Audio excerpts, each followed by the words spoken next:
This is going to be the one video I wish I had when I started day trading 10 years ago now. I've been trading in the markets a decade. I've been a full-time trader for the last 4 years. Yeah, it took me 6 years of trial and error and wins and losses and break-evens to finally push through and reach consistency where I could build up enough capital to actually quit my job. And I get a lot of questions about diving into the markets as a beginner because now it's so confusing. You don't know what's right, what's wrong, who's trustworthy, who's not trustworthy. So this video is going to be all you need just to break it down. What are you actually doing here? What is this whole day trading thing? And how can I actually be successful at it? Okay, so the first thing I just need you to be aware of, the number one reason why we are here, why you are spending your time learning about this, is to make money. Okay. Now, there are many different ways you can approach the markets, but as long as you're making money, you're managing your risk, so you're not going to blow everything up, you're fine. You're doing it right. There's no right or wrong way to do it. We want to make money so we can buy back our time. No doubt you're trading because you're in a bit of a bind. Maybe you don't like your job, you hate your situation. Maybe you need money, you want to retire your parents or your wife or your husband or whatever it is. You want to send your kids to a good school. You just want to buy a Lambo or a sports car, whatever. Usually it's to buy back your time. So you don't want to work for someone else anymore. So we make money so we can buy back our time. And that is really the whole reason why we're here, why we learn trading, why we sacrifice all of our time and effort and money to the skill. How we make money comes simply down to a repeatable edge. You need to approach the market with a repeating edge, a strategy, a pattern, a set of rules, a playbook. If you have this, it's surprisingly easy once you navigate through the mindset hurdles, and we'll discuss this in a second. If you don't have an edge, you're a gambler. If you don't have a set criteria of rules that you look for to enter and exit and manage a trade, you're gambling. And you'll never be able to do this for a long period of time. You're never going to build that confidence up that's going to allow you to ever feel like you can quit your job or rely on this skill set. So the edge is number one. Then it's the frequency. This is like mindset for me. I call it frequency because you need to align your energetic output with the version of the successful trader. You need to have that successful identity right now. You need to be working on your mindset and doing all the things that that version of you who is fully funded, who is bringing in 10, 20, 30, 50K a month from the markets, whatever your goal is, you need to be doing all those things that that person's doing now. You need to be aligning with the frequency of your future self. That's already the market. So that's not skipping your journaling. That's not showing up late to the charts during your session. That's not doing your pre-market routine. That's not slacking in your goals, because how you do one thing is how you do everything. This is a key thing. If you are trading a set plan and an edge, you're aligned with the frequency of that successful trader, that person you are becoming, then this is the last step of the puzzle, and it quite literally takes care of itself, and it's capital. We don't have to worry about this. When I started, we didn't have prop funds. We have prop funds now, which means you can go on to a website like Apex here, and you can get up to $6 million worth of capital. Do you know how little you have to make percentage-wise in a month to make a heck of a lot of money on $6 million of capital? So I wouldn't even worry about this right now. If you don't have much money to trade with in the beginning, don't worry. That's not where you should be focusing your time and energy and attention. Where you should be focusing it is learning a repeatable edge and aligning your frequency with the version of you that's already successful. And then you can attract so much capital you won't even know what to do with. So when you have that edge, frequency, capital, what do you have? A success formula to buy back your time, to get you out of that job.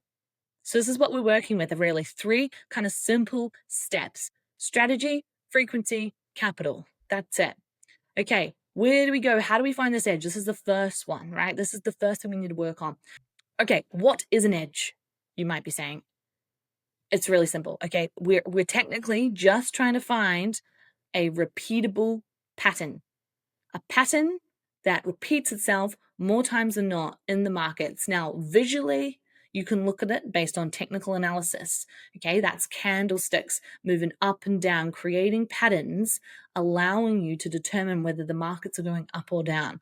And we're not trying to be right. We're just trying to be right more often than we're not. We actually don't need to be even right that much. If you are risking 1% of your account to make 1% of your account, you only need to be right 51% of the time to make money. If you're risking 1% but going for a 2% reward, you need to only be right 41% of the time to make money. So when you break it down like this, you don't even need to be right. For me, I usually go for one-to-ones. I just want a little base hit, a little move. It's much easier for me to predict where the market's going when I'm not trying to gain as much of the move. And to be successful, I only need to be right just over half of the time. That's it. So stop trying to crack it out of the park with these 100% strike rates, 90% strike rates. You don't need it. You need to be right way less often than you think, and you'll still make money in this game. And the repeatable pattern is broken down into 3 core concepts. Firstly, the what. What are we trading? You can trade a lot of things. What are you going to trade? What instrument, what contract are you going to trade? Forex, futures, options, stocks, crypto. I personally spent 10 years of my trading career as a Forex trader. That's where I started. That's where I've been. I have now, however, made the jump to futures. I don't trade any differently. I just use a different contract, and I am now a futures trader. What are you going to trade? So let's just say you want to go with futures like me. What are you trading? There's many things you can trade. Metals, gold and silver. You can trade commodities like oil. You can trade currencies like the Japanese yen. You can trade indices. You can trade companies like Tesla. There are so many different things that you can trade. And all you're trying to do, again, remember, is find a repeatable pattern. A repeatable pattern on one of these asset classes where you can figure out where price might go up or down at a certain period of time. That's what we're trying to do. Let's keep it really, really simple. Personally, for me, I trade futures and I trade gold, a bit of oil, and what's not on here is platinum. They're kind of my 3 go-tos at the moment. Then, to find that repeatable pattern, we need to ask ourselves where. Where are we finding the pattern? And by this, I mean what time frame? What time frame are we looking on? Personally, for me, I am what you call an intraday trader. I'm a day trader, meaning I open and I close trades within the day. So I don't go any longer than a day. Usually for me, it's a couple hours. Sometimes I drop down to the lower time frames, the 1 minute, the 3 minute, and I do what's called scalping. So quick, short movements where I'm only in the markets for a few minutes at a time. But my bread and butter, what I can rely on the most, what's the most stress-free, relaxed style of trading for me is 15-minute time frame intraday trading. Okay, that's kind of my bread and butter, my sweet spot. The third step of the repeatable pattern is when. When are you going to be able to trade? Okay, the markets are broken down into 3 main trading sessions. You've got Asia, you've got London, and you've got New York. Depending on where you are in the world, you might logistically only be able to trade 1, 2, or all 3 of these sessions. Depends. Asia, for me, based in Australia, starts at 10 a.m. in the morning. London kicks off at around 5 p.m. and New York at about 10 p.m. So based on these kind of time frames, I can and I do trade all 3 of these sessions. For someone else in the other side of the world, you might only be able to trade New York and Asia because you're asleep during London or whatever it is. So you need to pay that into consideration. You don't want to be trading New York if you're based in New Zealand and you're going to be up at 2 a.m. in the morning. It's not sustainable. So you need to make sure that the strategy and the edge, the pattern that you're identifying and learning, whether it's yourself or you're learning, say, my strategy, you got to make sure that it actually fits in with where you live in the world and how it fits into your lifestyle, because it's very lifestyle dependent. You can't be trading London Open if you know you're at little Jimmy's basketball practice 5 days a week, because you're going to miss all the trades. There's no point. You don't even need to focus on it. You need to focus on what you can consistently show up and do time and time again. Lifestyle dependent. Most people don't talk about this.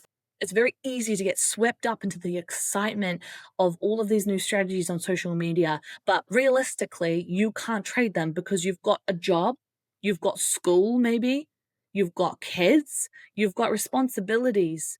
So you need to be able to make sure it fits within your lifestyle. Okay, the next thing you need to do once you figure out when can I actually trade in terms of timing, in terms of what time frame am I trading on, and what am I actually going to trade, futures, forex, crypto, stocks. Now the next part is you actually need to learn a strategy. You need to stop just taking things based on intuition and feeling, and you need to learn an edge. And I tell you now, from someone who learned from multiple people early on, I jumped and I jumped and I jumped. The edge needs to be simple in the beginning. Later on, you can add a lot of discretion. You can add your own flair to it. But in the beginning, if you're brand new or if you haven't achieved a prop funding payout yet, you need to keep it simple. You need to be so simple that you just need to show up and take that repeated pattern over and over and over again, where it's literally you could just start identifying it in your sleep. No problem at all. That's what you need to focus on right now. So you've got two options at this crossroad. You need to learn an edge or craft your own. Okay? Obviously, the quicker and easy method is to learn an edge, right? Okay, so if you learned my edge, if you learned my strategies, you went to the link, you said, I'm going to sign up to FFCC, which is my trading community, you would take my edge and you would then test it yourself to make sure I'm not full of shit and I'm actually telling the truth that it works. And then you'll go, okay, I have a step-by-step plan. Now I can go into the markets. That's obviously going to save you a heck of a lot of time. But it's going to cost you money because it's not free, something I've crafted and worked on for the last 10 years. So that costs money to learn my edge and take my edge, but you'll skip a lot of hurdles. If you don't want to do that, you have to craft your own edge. Crafting your own edge and your own plan, you can absolutely do.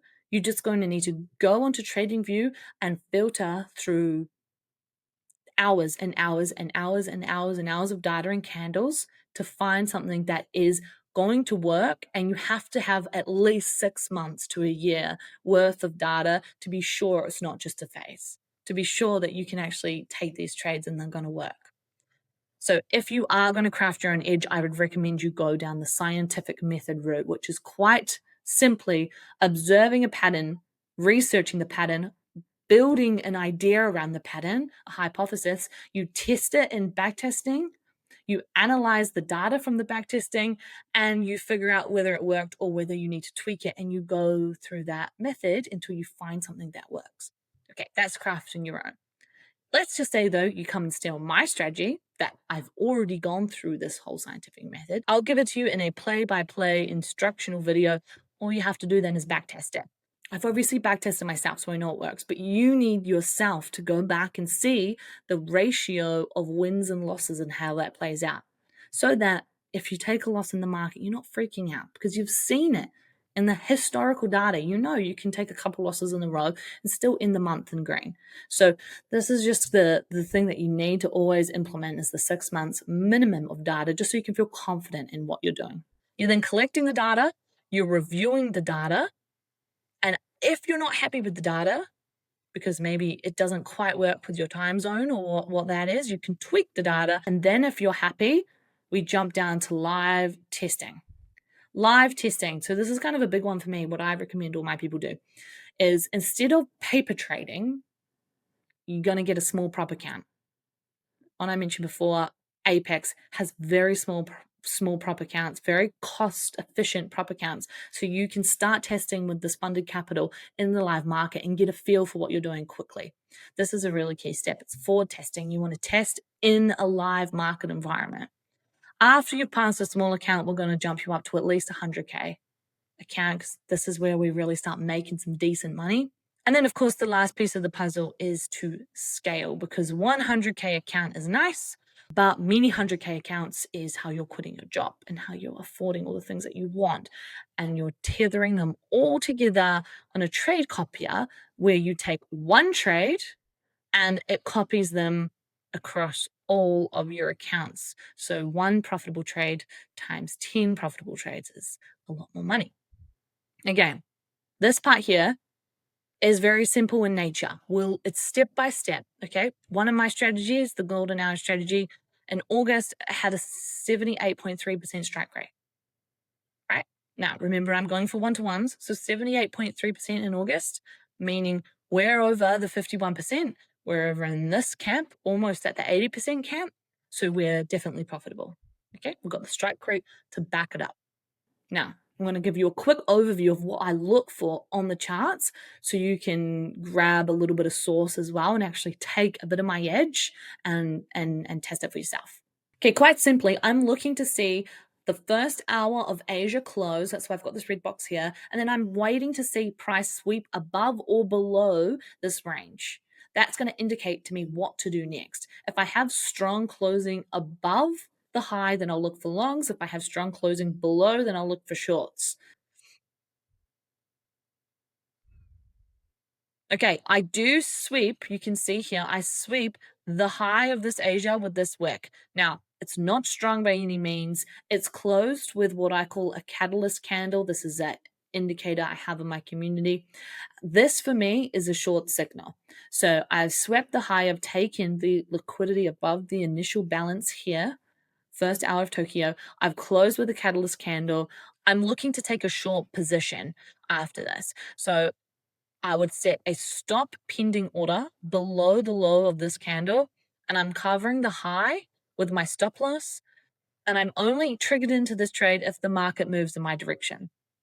Also, I'm only targeting one-to-ones. Like I said before, one-to-ones. That's all I need, especially with something like Apex where they've got these trailing drawdown rules. It's far better to just have small base hits over and over and over again. So I'm going for one-to-one. I'm only triggered in if price moves in this direction. The next candle triggers me in close to my take profit, but then pulls up a little bit. So I'm still in this trade, nothing to do here. And then the next candle pushes me straight down to my take profit. Now, this strategy, I repeat on gold, I repeat on platinum, very simple, very mechanical. The only main things I'm looking for is how did price react around the initial balance? Does it close with strength? Does it wick? Is it strong to the downside? Does it create a catalyst candle? These are all indicators of how I enter the trade after the fact. After I see some action around the high or the low, I then want to see, have we taken any liquidity? Either we have to take some liquidity, like a high point or a fair value gap, or we have to give some kind of entry confirmation, which for me is these orange candles here, these catalyst candles. This right here is a textbook setup, and I can do this during Asia, during the day here in Australia. I can do it in London during the evening, afternoon, or I can do it in New York, which is the late evening here in Australia. If you're brand new or you're still struggling on the charts and you're not hitting that prop fund, you need to be doing something that is simple. You need to be able to turn your brain off. You need to be able to just work based on a followed through structure, step by step. You need to stop overcomplicating it. Do the simple thing well. Get those payouts, get that momentum. You can always add in the complexity later, but you need to start right now. So it's so simple that your brain can just go in, have a look, tick, tick, tick, enter, win or loss. Okay? Time and time again, every single day. That's how you pass these prop accounts. That's how you actually get payouts. And that's how you keep trading consistently for years and years and years to come.